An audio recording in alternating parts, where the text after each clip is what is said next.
What's up, Prizefight fans? I'm Brian Tong, and the battle for streaming box supremacy never stops. It's a Prizefight punch-out between the new Apple TV and the Roku 4.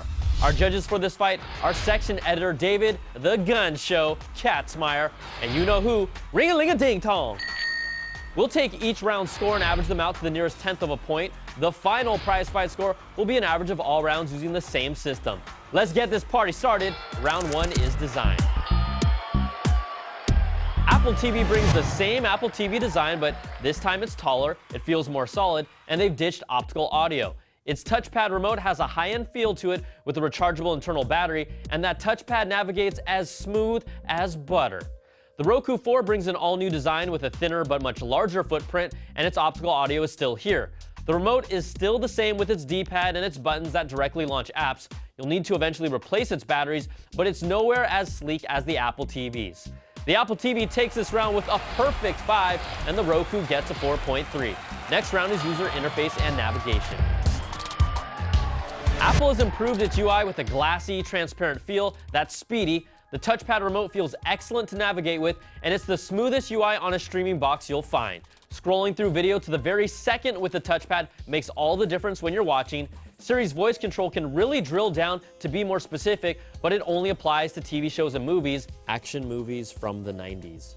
It's not integrated into Apple Music or really any other major apps, and you'll have to learn what it can and can't do. The top row on your home screen is also now fully customizable, unlike the previous Apple TVs. Now, the UI and home screen for the Roku 4 hasn't really changed that much. It still has the same look and feel, and it's just as customizable as before, but it feels stale compared to what Apple has done this time around. Video channels on the Roku 4 can look very different stylistically, and it's visually jarring and just not as elegant. Roku's My Feed lets you follow upcoming movies, TV shows, and actors, and notifies you when there's new content. Its voice search is linked to its universal search that shows you all the apps and prices to find that content. Apocalypse Now. But you can't drill down to something like funny Jim Carrey movies from the 90s with Cameron Diaz. Or you could just say The Mask. Apple takes it with a perfect 5, and Roku gets 4. So after averaging 2 rounds, the new Apple TV leads. Round 3 is features.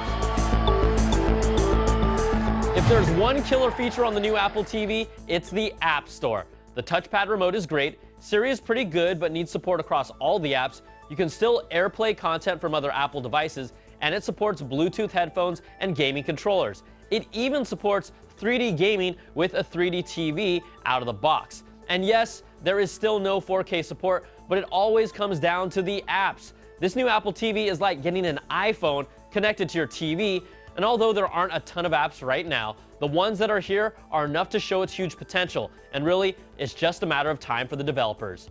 Now, the Roku 4 brings features that you can use right now. It has 4K support with a video section that features content and movies that are viewable in 4K, but we're still not at the point where it's a standard in the household. Its universal search is still tops. The headphone jack directly on the remote for private listening is still brilliant, but they went another step further with a remote finder feature that lets you press a button on the Roku box and a sound emits from the remote, so you'll never lose it. The Roku takes round 3 with a 4.8, and the Apple TV gets a 4.3. Next round is content. Content will always be king, and if you're locked in the Apple ecosystem, you can't go wrong here. But you'll also be missing a whole lot that's outside of Apple's walled garden. It has the core of Netflix, HBO Go, Hulu, and YouTube like everyone else, and AirPlay can help make up for some of the services it's missing. The App Store will be huge in the future, but it's just starting out, and there's still no streaming TV subscription service in place. Now, the Roku 4 has been the king of streaming boxes because of its 1,000 plus channels of content.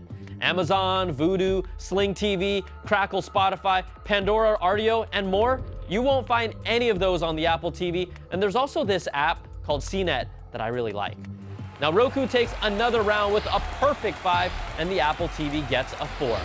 So after averaging 4 rounds, the Apple TV still leads by a hair. The final round that decides it all is value. The Apple TV starts at $149, and it's the most expensive streaming device on the market right now with Apple's premium price. If you're an Apple fanboy or fangirl that's in the ecosystem, it's a better value for you.